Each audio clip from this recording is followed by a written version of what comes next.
Hi friends, I am Roopa from Sadhana academy. So ಇತ್ತೀಚಿನ ಎಕ್ಸಾಮ್ಗಳಲ್ಲಿ science ಅಂತ ಹೇಳಿದ್ರೆ ಅದ್ರ ಜೊತೆಗೆ ಇನ್ನೂ ಒಂದು ಟಾಪಿಕ್ ಆ್ಯಡ್ ಆಗ್ತಾ ಇದೆ. ಸುಮಾರು ಪ್ರಶ್ನೆಗಳು ಅರೈಸ್ ಆಗ್ತಾ ಇದೆ. That part we call it as ecology ಅಂತ ಹೇಳಿ ಕರಿತೀವಿ. ಸೊ ಎಕಾಲಜಿ ಅಂದರೆ ಏನು, ಎಕಾಲಜಿನಲ್ಲಿ ಯಾವ ಯಾವ ರೀತಿ ಯಾವ ಎಕ್ಸಾಮಲ್ಲಿ ಪ್ರಶ್ನೆಗಳನ್ನು ಕೇಳಿದ್ದಾರೆ ಅನ್ನೋದನ್ನು ಡಿಸ್ಕಸ್ ಮಾಡ್ತಾ ಹೋಗೋಣ. ಅದಕ್ಕೂ ಮುಂಚೆ ಯಾರಿನ್ನೂ ನಮ್ಮ ಚಾನಲ್ಗೆ ಸಬ್ಸ್ಕ್ರೈಬ್ ಆಗಿಲ್ಲ, ಎಲ್ಲರೂ ಕೂಡ ಸಬ್ಸ್ಕ್ರೈಬ್ ಆಗಿ, ಅದೇ ರೀತಿ ಬೆಲ್ ಐಕಾನ್ ಪ್ರೆಸ್ ಮಾಡೋ ಮೂಲಕ ನೋಟಿಫೈ ಆಗಿ ಅಂತ ಹೇಳ್ತಾ, ನಮ್ಮ ಮೊದಲನೇ ಪ್ರಶ್ನೆ ಈ ರೀತಿಯಾಗಿದೆ. ರೆಡ್ ಡಾಟಾ ಬುಕ್ ಯಾವುದಕ್ಕೆ ಸಂಬಂಧಿಸಿದೆ? ಈ ಪ್ರಶ್ನೆಯನ್ನು KAS 2010ನಲ್ಲಿ ಕೇಳಿದ್ದಾರೆ. ಇಲ್ಲಿ ಸ್ಥಳೀಯ ಸಸ್ಯಗಳು ಹಾಗೂ ಪ್ರಾಣಿಗಳು, ನಶಿಸಿ ಹೋದ ಸಸ್ಯಗಳು ಮತ್ತು ಪ್ರಾಣಿಗಳು, ರೋಗದ ಸಸ್ಯಗಳು ಮತ್ತು ಪ್ರಾಣಿಗಳು, ಅಳಿವಿನ ಅಂಚಿನಲ್ಲಿರುವ ಪ್ರಾಣಿಗಳು ಮತ್ತು ಸಸ್ಯಗಳು. ಆಲ್ರೆಡಿ ಗೆಸ್ ಮಾಡಿದ್ದೀರಾ ಅಂತ ಅನ್ಕೋತೀನಿ. So option D is the right answer for this question. ಅಳಿವಿನ ಅಂಚಿನಲ್ಲಿರ್ತಕ್ಕಂತಹ ಪ್ರಾಣಿಗಳು ಮತ್ತು ಸಸ್ಯಗಳು. ಸೊ ಅಳಿವಿನ ಅಂಚಿನಲ್ಲಿರ್ತಕ್ಕಂತಹ ಎಂಡೇಂಜರ್ಡ್ ಸ್ಪೀಸೀಸ್ ಅಥವಾ ಥ್ರೆಟನ್ಡ್ ಸ್ಪೀಸೀಸ್ಗಳನ್ನು ರೆಡ್ ಡಾಟಾ ಬುಕ್ ಅಂತ ಹೇಳಿದ್ರೆ, ಆ ಒಂದು ಬುಕ್ಕಲ್ಲಿ ಏನಾಗಿರುತ್ತೆ ಅಂತ ಹೇಳಿದ್ರೆ, red data book contains endangered species of animals, plants, birds, fungi, algae. So ಅಲ್ಲೇನಾಗುತ್ತೆ ಅಂತ ಹೇಳಿದ್ರೆ, ಅಳಿವಿನಂಚಿನಲ್ಲಿರ್ತಕ್ಕಂತಹ ಪ್ರಾಣಿಗಳು, ಸಸ್ಯಗಳು, ನೆಕ್ಸ್ಟು ಫಂಗೈಗಳು, ಶಿಲೀಂಧ್ರಗಳು, ಅವೆಲ್ಲದನ್ನು ಕೂಡ ಇದೇನಾಗಿರುತ್ತೆ ಒಳಗೊಂಡಿರುತ್ತೆ. ಅದೇ ರೀತಿ ಅಪಾಯದ ಅಂಚಿನಲ್ಲಿ ಇರ್ತಕ್ಕಂತಹ ಥ್ರೆಟನ್ಡ್ ಸ್ಪೀಸೀಸ್ಗಳನ್ನು ಕೂಡ ಏನು ಮಾಡಿರುತ್ತೆ, ಇದು ಒಳಗೊಂಡಿರುತ್ತೆ. ಒಟ್ಟು red data book contains various type of the endangered species and different types of the threatened ಸ್ಪೀಸೀಸ್ಗಳ ಒಂದು ನೇಮ್ಗಳನ್ನು ಇದು ಒಳಗೊಂಡಿರುತ್ತೆ. That book we call it as this one red data book. ಅಂದರೆ ಅಪಾಯದ ಅಂಚಿನಲ್ಲಿರ್ತಕ್ಕಂತಹ ಪ್ರಾಣಿಗಳು ಯಾವ್ಯಾವುದು, ಪಕ್ಷಿಗಳು ಯಾವ್ಯಾವುದು, ಅದೇ ರೀತಿ ಯಾವ ಯಾವ ಸ್ಪೀಸೀಸ್ಗಳು ಅಪಾಯದ ಅಂಚಿನಲ್ಲಿದೆ ಅನ್ನೋದನ್ನು ಕೂಡ ಈ ಒಂದು ಬುಕ್ಕು ಒಳಗೊಂಡಿರುತ್ತೆ, ಇಂಡಿಕೇಟ್ ಮಾಡುತ್ತೆ. ನೆಕ್ಸ್ಟ್ ಒನ್, ಕೇಂದ್ರೀಯ ಹಾಗೂ ಸಂಬಂಧಿತ ರಾಜ್ಯ ಸಂಸ್ಥೆಗಳ ಜಲಸಂಪನ್ಮೂಲ ನಿರ್ವಹಣೆಯ ನಿರ್ದಿಷ್ಟ ಅಂಶಗಳ ಬಗ್ಗೆ ಗಮನಹರಿಸುತ್ತದೆ. ಕೇಂದ್ರ ಜಲ ಆಯೋಗವು ಯಾವುದನ್ನು ಗಮನಿಸುತ್ತದೆ? ಸೊ ಇಷ್ಟು ಸ್ವಲ್ಪ ಕಷ್ಟ ಅನಿಸುತ್ತೆ ಕ್ವಶನ್ನು, ಬಟ್ ನಾವು ಈಸಿಯಾಗಿ ಅದನ್ನು ಅನಲೈಸಿಸ್ ಮಾಡಿದಾಗ ಅದರಲ್ಲಿ ಇರ್ತಕ್ಕಂತಹ, ಅಂದರೆ ಆ ಒಂದು ಸಂಸ್ಥೆ ನೀರಿನಲ್ಲಿರ್ತಕ್ಕಂತಹ ಯಾವ ಒಂದು ಅಂಶವನ್ನು ಗಮನಿಸ್ತಾರೆ ಅಥವಾ ಗಮನದಲ್ಲಿ ಇಟ್ಕೊಂಡಿರುತ್ತೆ ಅಂತಕ್ಕಂಥ ಪ್ರಶ್ನೆ. ಇದೂ ಕೂಡ KAS ಎಕ್ಸಾಮಲ್ಲಿ 2012ಅಲ್ಲಿ ಕೇಳಿರ್ತಕ್ಕಂಥ ಪ್ರಶ್ನೆ. ನಮ್ಮ ಆಪ್ಷನ್ಸ್ಗಳು: ನೀರಿನ ಗುಣಮಟ್ಟ, ಜಲಾನಯನ ನಿರ್ವಹಣೆ, ಮೇಲ್ಮೈ ನೀರು, ಕೃಷಿಯಲ್ಲಿ ನೀರಿನ ಬಳಕೆ. ಸೊ ಮೇಲ್ಮೈ ನೀರನ್ನು ಗಮನದಲ್ಲಿ ಇಟ್ಕೊಂಡಿರ್ತಾರೆ. ಸೊ ಈ ಒಂದು ಕೇಂದ್ರೀಯ ಜಲ ಆಯೋಗ್ ಅಂತ ಹೇಳಿ ಕರಿತೀವಿ, ಸೆಂಟ್ರಲ್ ವಾಟರ್ ಕಮಿಷನ್ ಅಂತಲೇ ಕರಿತೀವಿ. ಈ ಒಂದು ಸೆಂಟ್ರಲ್ ವಾಟರ್ ಕಮಿಷನ್ನು ಮೇಲ್ಮೈ ನೀರನ್ನು ಅಳತೆ ಮಾಡೋದ್ರ ಮೂಲಕ ಏನು ಮಾಡುತ್ತೆ ಅಂತ ಹೇಳಿದ್ರೆ, ಆ ಒಂದು ಅಂಶವನ್ನು ಅಥವಾ ಜಲ ಸಂಪನ್ಮೂಲದ ವ್ಯವಸ್ಥೆಯನ್ನು ಏನು ಮಾಡುತ್ತೆ, ಗಮನ ಹರಿಸುತ್ತೆ. ಇದಕ್ಕೆ ಸಂಬಂಧಿಸಿದಂತೆ ಎಕಾಲಜಿನಲ್ಲಿ ಹೇಳ್ಬೋದು ನಾವು ಬಯೋಮ್ ಅಂತ ಹೇಳಿ ಕರಿತೀವಿ. ಬಯೋಮ್ ಅಂತ ಹೇಳಿದ್ರೆ ಏನೂ ಇಲ್ಲ, ಕನ್ನಡದಲ್ಲೂ ಕೂಡ ಬಯೋಮ್ ಅಂತಲೇ ಹೇಳೋದು. ವಿಶಿಷ್ಟವಾದ ವಾತಾವರಣವನ್ನು ಹೊಂದಿರತಕ್ಕಂತಹ ವಿಶಾಲವಾದ ಭೌಗೋಳಿಕ ಪ್ರದೇಶದಲ್ಲಿ ಕಂಡುಬರ್ತಕ್ಕಂತಹ ಪರಿಸರ ವ್ಯವಸ್ಥೆ. ಅಂದರೆ ಬೇರೆ ಬೇರೆ ರೀತಿಯ ಹವಾಮಾನವನ್ನು ಒಳಗೊಂಡಂತಹ ಮತ್ತು ವಿಶಾಲವಾದ ಭೌಗೋಳಿಕ ಪ್ರದೇಶದಲ್ಲಿ ಕಂಡುಬರ್ತಕ್ಕಂತಹ ಪರಿಸರ ವ್ಯವಸ್ಥೆಗೆ ನಾವೇನಂತ ಕರಿತೀವಿ, ಬಯೋಮ್ ಅಂತ ಹೇಳಿ ಕರಿತೀವಿ. ಬಯೋಮ್ ಅಂತ ನಾವು ಯಾಕೆ ತಗೊಂಡ್ವಿ ಅಂತ ಹೇಳಿದ್ರೆ, ಪ್ರಮುಖವಾಗಿ ಭೂ ಬಯೋಮ್ ಮತ್ತು ಜಲ ಬಯೋಮ್ ಅಂತ ಹೇಳಿ ಬರುತ್ತೆ. ಭೂ ಬಯೋಮ್ನಲ್ಲಿ ಮತ್ತೇನಾಗತ್ತೆ ಅಂತ ಹೇಳಿದ್ರೆ, ಪ್ರಮುಖವಾಗಿ ಹುಲ್ಲುಗಾವಲು, ಆಮೇಲೆ ಟಂಡ್ರಾ ಬಯೋಮ್ ಮತ್ತು ಮರುಭೂಮಿ ಬಯೋಮ್ ಅಂತ ಹೇಳಿ ಕರಿತೀವಿ. ಸೊ ಮರುಭೂಮಿ ಅಂತಕ್ಕಂಥದ್ದು ಅದು ಒಂದು ಡಿಫ್ರೆಂಟ್ ವಾತಾವರಣ ಇರುತ್ತೆ. ಸೊ ಗೊತ್ತು ನಿಮಗೆ, ಮರುಭೂಮಿ ಅಂದ ತಕ್ಷಣ ಒಂದು ಕಾನ್ಸೆಪ್ಟ್ ತಲೆಗೆ ಬರುತ್ತೆ. ಯಾಕೆ ಮರುಭೂಮಿನೇ ಎಕ್ಸಾಂಪಲ್ ಕೊಡ್ತಿರೋದು, ಈಸಿಯಾಗಿ ಅಂಡರ್ಸ್ಟ್ಯಾಂಡ್ ಆಗುತ್ತೆ ಅಂತ ಹೇಳಷ್ಟೇ. ಸೊ ಅಲ್ಲೇನಾಗುತ್ತೆ ಅಂತ ಹೇಳಿದ್ರೆ, ಮರುಭೂಮಿ ಬಯೋಮ್ ಅಂತ ಹೇಳಿದ್ರೆ ವಿಶಿಷ್ಟವಾದ ವಾತಾವರಣವನ್ನು ಒಳಗೊಂಡಿರುತ್ತೆ, ವಿಶಾಲವಾದ ಭೌಗೋಳಿಕ ಪ್ರದೇಶದಲ್ಲಿ ಕಂಡು ಬರ್ತಕ್ಕಂತಹ ಪರಿಸರ ವ್ಯವಸ್ಥೆ. ಸೊ ಅದಕ್ಕೆ ಭೂ ಬಯೋಮಲ್ಲಿ ಎಕ್ಸಾಂಪಲ್ ತಗೋತೀವಿ. ಇನ್ನು ಜಲ ಬಯೋಮ್ ಅಂತ ಹೇಳಿ ಬಂದರೆ, ಜಲ ಬಯೋಮ್ನಲ್ಲಿ ಪ್ಲವಕಗಳು ಅಂತ ಹೇಳಿ ಬರುತ್ತೆ, ನೆಕ್ಟಾನ್ಸ್ಗಳು ಅಂತ ಬರುತ್ತೆ, ಮತ್ತು ಬೆಂತಾಸ್ ಅಂತ ಹೇಳಿ ಕರಿತೀವಿ. ಮತ್ತು ಡಿಫ್ರೆಂಟ್ ಟೈಪ್ಸ್ ಬರುತ್ತೆ. ಪ್ಲವಕಗಳು ಅಂತ ಹೇಳಿದ್ರೆ ನೀರಿನಲ್ಲಿ ಈಸಿಯಾಗಿ ನೀರಿನ ಮೇಲ್ಭಾಗದಲ್ಲಿ ತೇಲಾಡಿಕೊಂಡು ಇರತಕ್ಕಂತಹ ಒಂದು ಸ್ಪೀಸೀಸ್ಗಳು. For example algal blooms, diatoms ಅಂತ ಹೇಳಿ ಕರಿತೀವಿ. ಈಗ ಅಂದರೆ ಶೈವಲಗಳು ಗೊತ್ತು ನಿಮಗೆ, ಕೆಂಪು ಶೈವಲ, ಕಂದು ಶೈವಲ, ಹಸಿರು ಶೈವಲ. ಕೆಂಪು ಶೈವಲ ಅಂತ ಬಂದರೆ ಫೈಕೋಎರಿಥ್ರಿನ್, ಕಂದು ಶೈವಲ ಅಂತ ಬಂದರೆ ಕ್ಸಾಂಥೋಫಿಲ್. ನೆಕ್ಸ್ಟು ಹಸಿರು ಶೈವಲ ಅಂತ ಹೇಳಿ ಕ್ಲೋರೋಫಿಲ್ ಪಿಗ್ಮೆಂಟ್ ಪ್ರೆಸೆಂಟ್ ಇರುತ್ತೆ. ಸೊ ಈ ರೀತಿಯಾಗಿರ್ತಕ್ಕಂತಹ ಶೈವಲಗಳು ಮತ್ತು ಡಯಾಟಮ್ಸ್ಗಳು ಪ್ಲವಕಗಳಿಗೆ ಉದಾಹರಣೆ ಆಗುತ್ತೆ ಜಲಬಯೋಮ್ನಲ್ಲಿ. ನೆಕ್ಸ್ಟು ನೆಕ್ಟಾನ್ಸ್ಗಳು ಅಂತ ಹೇಳಿದ್ರೆ ನೀರಿನ ಮಧ್ಯಭಾಗದಲ್ಲಿ ತೇಲಾಡ್ಕೊಂಡಿರ್ತಕ್ಕಂತಹ ಜೀವಿಸ್ತಕ್ಕಂತಹ ಜೀವಿಗಳು, ಮೀನು, ಹಾವು ಅವೆಲ್ಲವೂ ಕೂಡ ಏನಾಗುತ್ತೆ ಅಂತ ಹೇಳಿದ್ರೆ ಈ ಒಂದು ನೆಕ್ಟಾನ್ಸ್ ಗುಂಪಿನಲ್ಲಿ ಕಂಡುಬರುತ್ತೆ ಜಲಬಯೋಮ್ನಲ್ಲಿ. ನೆಕ್ಸ್ಟ್ ಜಲಬಯೋಮ್ನ ಕೊನೆಯ ಭಾಗ ಅಂತ ಹೇಳಿದ್ರೆ ಬೆಂತಾಸ್ ಅಂತ ಹೇಳಿ ಕರಿತೀವಿ. ಈ ಬೆಂತಾನ್ಸ್ ಅಂತ ಹೇಳಿದ್ರೆ ಏನಿಲ್ಲ, ನೀರಿನ ತಳಭಾಗದಲ್ಲಿ ಜೀವಿಸ್ತಕ್ಕಂತಹ ಒಂದು ಜೀವಿಗಳು. ನೀರಿನ ತಳಭಾಗದಲ್ಲಿ ಜೀವಿಸ್ತಕ್ಕಂತಹ ಜೀವಿಗಳು ಅಂತ ಹೇಳಿದ್ರೆ ಪ್ರಮುಖವಾಗಿ ಕಂಟಕ ಚರ್ಮಿಗಳು, ಎಕೈನೋಡರ್ಮೇಟ್ಸ್. ಎಕೈನೋಡರ್ಮೇಟ ಅಂತ ಹೇಳಿದ್ರೆ ಟ್ಯೂಬರ್ ಫೀಟ್ ನೆನಪಾಗಬೇಕು. ನಳಿಕಾಪಾದಗಳು ಎಲ್ಲಿ ಕಂಡುಬರುತ್ತೆ ಅಂತಲೂ ಕೂಡ ಕೇಳಿದ್ದಾರೆ, ಯಾವ ಜೀವಿಯ ಗುಂಪಿನಲ್ಲಿ, ಎಕಾಲಜಿನಲ್ಲೇ ಕೇಳಿದಂತಹ ಪ್ರಶ್ನೆ, very very important. Tube feet ಕಂಡುಬರ್ತಕ್ಕಂಥದ್ದು one of the important echinodermata, one of the important ಕಂಟಕ ಚರ್ಮಿ. That one we call it as ನಕ್ಷತ್ರ ಮೀನು. ಸೊ ನಕ್ಷತ್ರ ಮೀನು ಏನಾಗುತ್ತೆ, ಕಂಟಕ ಚರ್ಮಿಗೆ ಉದಾಹರಣೆ. ಜಲಬಯೋಮ್ನ ಬೆಂತಾಸ್ ವರ್ಗದಲ್ಲಿ ಕಂಡುಬರುತ್ತೆ. ನೆಕ್ಸ್ಟ್ ಒನ್, ಆಹಾರ ಸರಪಳಿಯಲ್ಲಿ ಕೆಳಕಂಡ ಯಾವುದು ಪ್ರಾಥಮಿಕ ಉತ್ಪಾದಕ? Very very important. KS 2015ನಲ್ಲಿ ಕೇಳಿದ್ದಾರೆ ಈ ಪ್ರಶ್ನೆಯನ್ನು. ಪರಪೋಷಕ, ಸ್ವಪೋಷಕ, ಪರಪಕ್ಷಕ ಸಸ್ಯಗಳು. ಸೊ ಇದಕ್ಕೆ ಸರಿಯಾದ ಉತ್ತರ ಬಂದು ಸ್ವಪೋಷಕ. ತನ್ನ ಆಹಾರವನ್ನು ತಾನೇ ತಯಾರು ಮಾಡ್ಕೊಳ್ತಕ್ಕಂತಹ one of the important producer, one of the important ಉತ್ಪಾದಕ, that one is we call it as ಸ್ವಪೋಷಕ. ಸ್ವಪೋಷಕದಲ್ಲಿ ಸಸ್ಯಗಳು ಬರಲ್ವಾ ಹಾಗಾದರೆ ಅಂತ ಹೇಳಿದ್ರೆ ಫಸ್ಟ್ ಸ್ವಪೋಷಕ ಅಂತ ಆಪ್ಷನ್ ನೋಡ್ಕೋಬೇಕು. ಸ್ವಪೋಷಕ ಜೀವಿಗಳು ಅಂತ ಇದ್ದರೆ that one is right answer for this question. ಸ್ವಪೋಷಕ ಆಪ್ಷನ್ ಇಲ್ಲಿಲ್ಲ ಅಂದರೆ ಗೋ ಫಾರ್ ಪ್ಲ್ಯಾಂಟ್ಸ್, ಸಸ್ಯಗಳು. ಸೊ ಇಲ್ಲೇನಾಗುತ್ತೆ ಅಂತ ಹೇಳಿದ್ರೆ ಫುಡ್ ಚೈನ್, ಆಹಾರ ಸರಪಳಿ ಅಂದರೆ ಆಹಾರದಲ್ಲಿರ್ತಕ್ಕಂಥ ಶಕ್ತಿ ಒಂದು ಪೋಷಣಾ ಸ್ತರದಿಂದ ಇನ್ನೊಂದು ಪೋಷಣಾ ಸ್ತರಕ್ಕೆ ವರ್ಗಾವಣೆ ಆಗೋದಕ್ಕೆ ಏನಂತ ಕರಿತೀವಿ, ಆಹಾರ ಸರಪಳಿ ಅಂತ ಕರಿತೀವಿ. ಅದರಲ್ಲಿ ಪ್ರಮುಖವಾಗಿ ಸ್ವಪೋಷಕ ಆಹಾರ ಸರಪಳಿ, ಪರಪೋಷಿತ ಆಹಾರ ಸರಪಳಿ, ಕೊಳೆತಿನಿ ಆಹಾರ ಸರಪಳಿ. ಸ್ವಪೋಷಕ ಆಹಾರದ ಸರಪಳಿನಲ್ಲಿ ಸಸ್ಯಗಳಿಂದ ಗ್ರಾಸ್ ಹಾಪರ್, ಮಿಡತೆಗಳು, ಮಿಡತೆಯಿಂದ ಫ್ರಾಗ್, ಕಪ್ಪೆಯಿಂದ ಹಾವು, ಹಾವಿನಿಂದ ಈಗಲ್, ನೆಕ್ಸ್ಟು ಡಿಕಾಂಪೋಸರ್ಸ್. ಸೊ ಅಲ್ಲೇನಾಗುತ್ತೆ, ಸ್ವಪೋಷಕ ಅಂತ ಹೇಳಿದಾಗ ಹುಲ್ಲು, ಮಿಡತೆ, ಕಪ್ಪೆ, ಹಾವು, ಗಿಡುಗ ಅಂತೇಳಿ ಕರಿತೀವಿ. ನೆಕ್ಸ್ಟು ಇನ್ನು ಪರಾವಲಂಬಿ ಅಂತ ಹೇಳಿದ್ರೆ ಒಂದು ಮರದ ಮೇಲೆ ಕೂತಂತಹ ಹಕ್ಕಿ ತಲೆನಲ್ಲಿರ್ತಕ್ಕಂಥ ಹೇನುಗಳು, ಆ ಹೇನುಗಳನ್ನು ಭಕ್ಷಿಸಿ ತಿಂತಕ್ಕಂತಹ ಪ್ರೋಟೋಜೋವನ್ಸ್ ಅಥವಾ ಆದಿಮ ಜೀವಿಗಳು ಅಂತ ಹೇಳಿ ಕರಿತೀವಿ. ನೆಕ್ಸ್ಟು ಪರಾವಲಂಬಿ ಆಯಿತು, ಸ್ವಪೋಷಕ ಆಯಿತು. ಇವಾಗ ಉಳ್ಕೊಂಡಿದ್ದು ಕೊಳೆತಿನಿ, ಸತ್ತಂತಹ ಜೀವಿಗಳ ದೇಹದಿಂದ ತಮ್ಮ ಆಹಾರವನ್ನು ಪಡ್ಕೊಳ್ಳೋದು ಅಂತ ಹೇಳಿ ಕರಿತೀವಿ. ಸತ್ತಂತಹ ಜೀವಿಗಳ ದೇಹದಲ್ಲಿರ್ತಕ್ಕಂತಹ ಕಾರ್ಬನಿಕ ಸಂಯುಕ್ತಗಳನ್ನು ಅದೇನು ಮಾಡುತ್ತೆ, ತಿನ್ನತ್ತೆ. ಸೊ ಅದಕ್ಕೇನಂತ ಕರಿತೀವಿ, ಕೊಳೆತಿನಿ. ಫಾರ್ ಎಕ್ಸಾಂಪಲ್, ಈಗ ಉದುರಿ ಬಿದ್ದಂತಹ ಎಲೆಗಳು, ಕೊಳೆದಂತಹ ಎಲೆಗಳನ್ನು ಏನು ಮಾಡುತ್ತೆ, ಎರೆಹುಳು ತಿನ್ನತ್ತೆ. ಎರೆಹುಳುವನ್ನು ಏನು ಮಾಡುತ್ತೆ, ಇನ್ನೊಂದು ಜೀವಿ ಭಕ್ಷಣೆ ಮಾಡತ್ತೆ. ಸೊ ಅದಕ್ಕೆ ನಾವು ಕೊಳೆತಿನಿ ಆಹಾರ ಸರಪಳಿ ಅಂತೇಳಿ ಕರಿತೀವಿ. ಸೊ ದ ನೆಕ್ಸ್ಟ್ ಒನ್, ಒಂದು ಪರಿಸರ ವ್ಯವಸ್ಥೆಯಲ್ಲಿ ಸದಾ ಪೋಷಕಾಂಶಗಳು ಯಾವ ರೀತಿಯಲ್ಲಿ ಸಂಚಲನವಾಗುತ್ತದೆ? This is also important. ಅಂದರೆ ಒಂದು ಪೋಷಣಾ ಸ್ತರ, ನಾವು ಹೇಳಿದ್ವಿ ಆಹಾರದಲ್ಲಿರ್ತಕ್ಕಂತಹ ಶಕ್ತಿ ಒಂದು ಪೋಷಣಾ ಸ್ತರದಿಂದ ಇನ್ನೊಂದು ಪೋಷಣಾ ಸ್ತರಕ್ಕೆ ವರ್ಗಾವಣೆ ಆಗೋದು ಅಂತ ಹೇಳಿ. ಆ ರೀತಿ ಇದ್ದಾಗ ಆಹಾರದಲ್ಲಿ ಇರ್ತಕ್ಕಂತಹ ಶಕ್ತಿ ಅಂದರೆ ಪೋಷಕಾಂಶಗಳು ಯಾವ ರೀತಿಯಲ್ಲಿ ಸಂಚಲನ ಆಗತ್ತೆ? FDA 2015ನಲ್ಲಿ ಕೇಳಿರ್ತಕ್ಕಂಥ ಪ್ರಶ್ನೆ.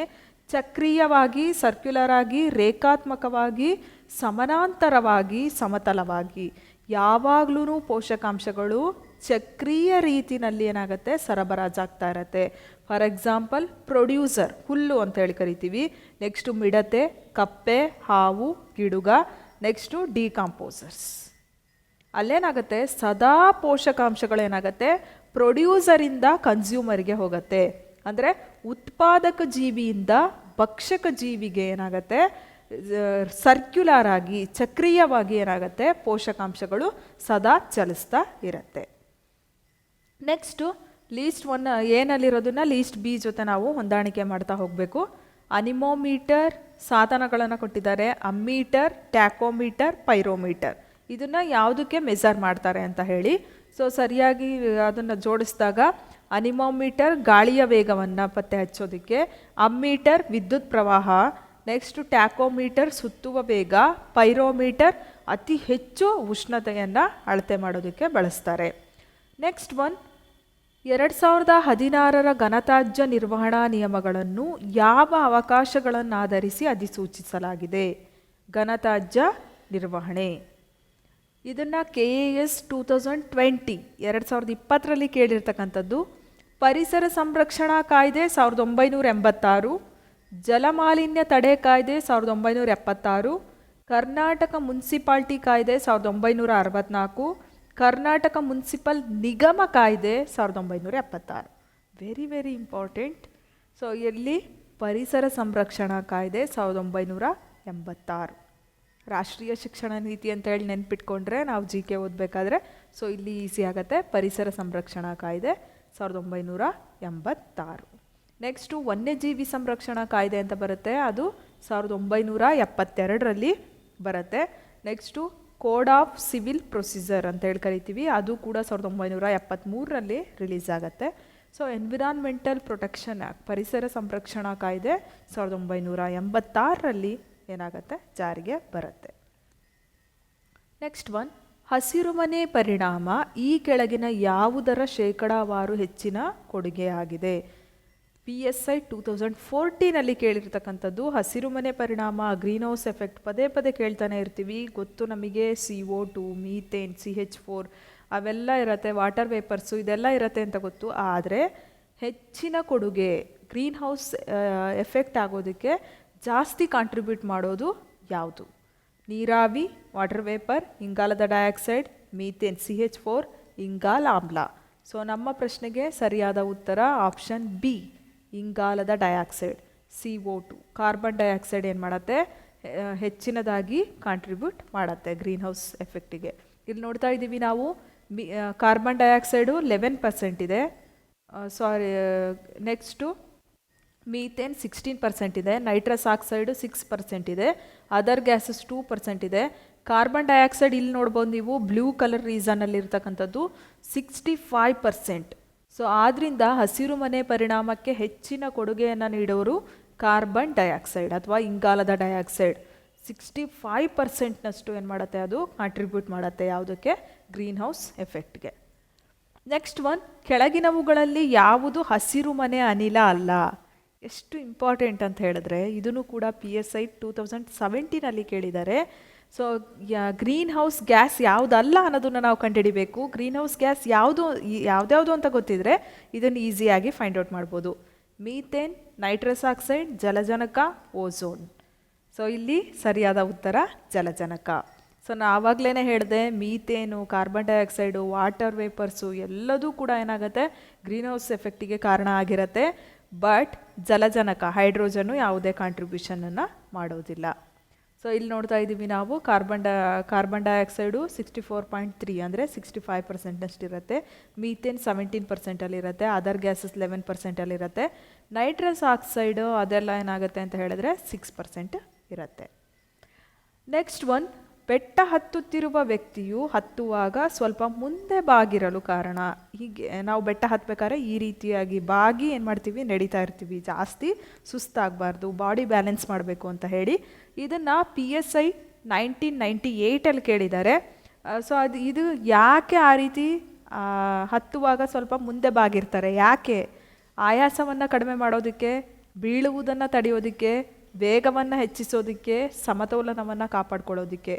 ಸೊ ಬ್ಯಾಲೆನ್ಸ್, ಬಾಡಿ ಬ್ಯಾಲೆನ್ಸ್ ಮಾಡೋದಕ್ಕೆ ನಾವು ಬೆಟ್ಟ ಹತ್ತಬೇಕಾದ್ರೆ ಸ್ವಲ್ಪ ಬಾಗಿ ಏನು ಮಾಡ್ತೀವಿ, ನಡೀತಾ ಇರ್ತೀವಿ. ಸೊ ಬಾಡಿ ಬ್ಯಾಲೆನ್ಸ್ ಅಂದ ತಕ್ಷಣವೇ ನಮ್ಮ ಬ್ರೈನ್ ಏನು ಮಾಡಬೇಕು ಅಂತ ಹೇಳಿದ್ರೆ, balance system in our action ಅಂತ ಹೇಳಿ ಕರಿತೀವಿ. ಸೊ ನಾವು ಓಡಬೇಕಾದ್ರೆ ಆಗಿರ್ಬೋದು, ಯಾವುದೇ ಆ್ಯಕ್ಟಿವಿಟಿಯನ್ನು ಮಾಡಬೇಕಾಗಿರ್ಬೋದು, ಬೆಟ್ಟವನ್ನು ಹತ್ತಬೇಕಾಗಿರ್ಬೋದು, ಸೊ ಆ ಒಂದು ಸಂದರ್ಭದಲ್ಲಿ ಏನು ಮಾಡ್ತೀವಿ ಅಂತ ಹೇಳಿದ್ರೆ ನಾವು ಬಾಡಿ ಬ್ಯಾಲೆನ್ಸನ್ನು ಮಾಡಿಕೊಂಡು ನಡೀತಾ ಇರ್ತೀವಿ ಅಥವಾ ನಮ್ಮ ಆ್ಯಕ್ಟಿವಿಟಿಯನ್ನು ಕಂಟಿನ್ಯೂ ಮಾಡ್ತಾ ಇರ್ತೀವಿ. ಅಲ್ಲಿ ಏನಾಗುತ್ತೆ, ನಮ್ಮ ಬ್ರೈನ್ ಕೂಡ ಇಂಪಾರ್ಟೆಂಟ್ ರೋಲ್ನ ಪ್ಲೇ ಮಾಡುತ್ತೆ.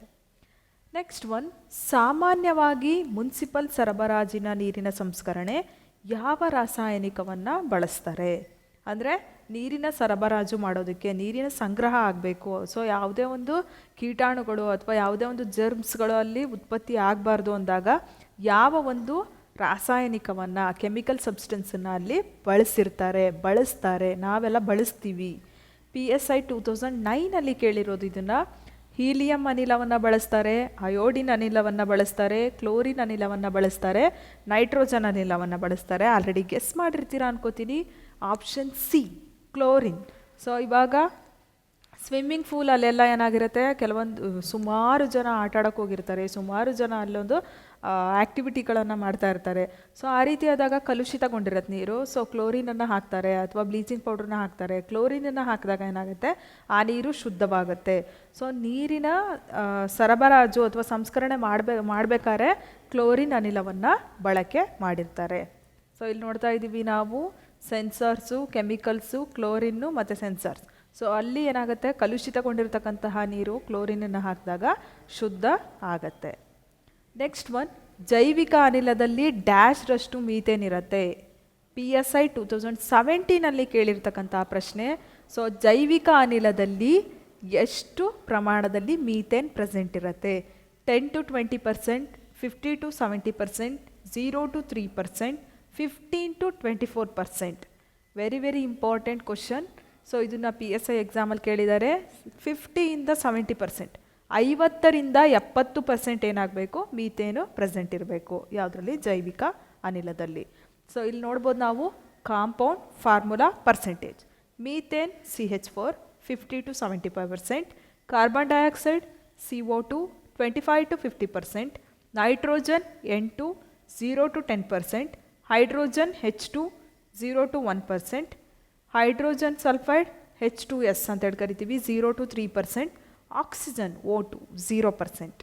ಸೊ ಜೈವಿಕ ಅನಿಲದಲ್ಲಿ ಇಷ್ಟಿಷ್ಟು ಪರ್ಸೆಂಟು ಏನಾಗಬೇಕು, ಪ್ರೆಸೆಂಟ್ ಇರಬೇಕು. Methane very important. ಜೈವಿಕ ಅನಿಲದಲ್ಲಿ 50ಇಂದ 60 ಅಥವಾ 50ಇಂದ 75% ನೆನ್ಪಿಟ್ಕೋಬೇಕು. ನೆಕ್ಸ್ಟ್ ಒನ್, ಭಾರತೀಯ ವನ್ಯಜೀವಿಗಳಿಗೆ ಸಂಬಂಧಿಸಿದಂತೆ ಫ್ಲೈಯಿಂಗ್ ಫಾಕ್ಸ್ ಯಾವುದು? ಫ್ಲೈಯಿಂಗ್ ಫಾಕ್ಸ್ ಯಾವುದು ಹಾಗಿದ್ರೆ? IAS ಎಕ್ಸಾಮಲ್ಲಿ ಕೇಳಿದ್ದಾರೆ. ಬಾವಲಿ, ಹದ್ದು, ಕೊಕ್ಕರೆ, ಗುಬ್ಬಚ್ಚಿ. ಸೊ ನಮ್ಮ ಪ್ರಶ್ನೆಗೆ ಸರಿಯಾದ ಉತ್ತರ ಆಪ್ಷನ್ ಎ, ಬಾವಲಿ. ಸೊ ಬಾವಲಿ ಅಂದ ತಕ್ಷಣ ನೆನಪಾಗೋದೇನು ಅಂತ ಹೇಳಿದ್ರೆ, very important. FDA, SDA, police ಎಕ್ಸಾಮ್ಗಳ ಎಲ್ಲದರಲ್ಲೂ ಕೇಳಿರ್ತಾರೆ ಪೆಟಾಜಿಯಮ್.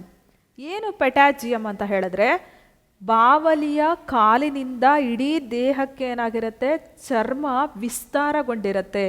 ಚಿತ್ರದಲ್ಲೇ ನಾವು ಅಬ್ಸರ್ವ್ ಮಾಡೋದಾದರೆ ನೋಡ್ತಾ ಇರ್ಬೋದು ನೀವು, ಒಂಥರ ರೆಕ್ಕೆ ಥರ ಆಗಿದೆ, ಹಕ್ಕಿಗಳ ರೆಕ್ಕೆ ಥರ ಅದು ಹಾರಾಡ್ತಾ ಇದೆ. ಸೊ ಹಕ್ಕಿಗಳ ರೆಕ್ಕೆ ಥರ ಹಾರಾಡ್ತಿರೋದು, that one is not the wings, but ಅದು ಏನಾಗಿರುತ್ತೆ, ಪೆಟಾಜಿಯಮ್ ಅಂತೇಳಿ ಕರಿತೀವಿ. ಆ ಒಂದು ಬಾವಲಿಯ ದೇಹದಿಂದ ಕಾಲಿನವರೆಗೂ ಏನಾಗಿರುತ್ತೆ, ಚರ್ಮ ವಿಸ್ತಾರಗೊಂಡಿರುತ್ತೆ. ಅದು ಹಾರಾಡೋದಕ್ಕೆ ಹೆಲ್ಪ್ ಮಾಡತ್ತೆ. ಸೊ ಅದಕ್ಕೋಸ್ಕರ ಬಾವಲಿಯನ್ನು ಫ್ಲೈಯಿಂಗ್ ಫಾಕ್ಸ್ ಅಂತ ಹೇಳಿ ಕರಿತೀವಿ. ಅದೇ ರೀತಿಯಾಗಿ ಈ ಒಂದು ವನ್ಯಜೀವಿಯನ್ನು ಏನಂತ ಕರೀತಾರೆ, ಹಾರಾಡುವ ಸಸ್ತನಿ. ಮೊಟ್ಟೆ ಇಡುವ ಸಸ್ತನಿ ಎಕಿಡ್ಲಾ ಪ್ಲಾಟಿಪಸ್, ಬಟ್ ಹಾರಾಡುವ ಸಸ್ತನಿ ಬಂದು ಬಾವಲಿ. This is very important. ಮತ್ತೆ ಮುಂದಿನ ಕ್ಲಾಸಲ್ಲಿ ನಾವು ಹೆಚ್ಚಿನದಾಗಿ ಕ್ವಶನ್ಸನ್ನು ಡಿಸ್ಕಸ್ ಮಾಡ್ತಾ ಹೋಗೋಣ. Thank you so much for watching this video.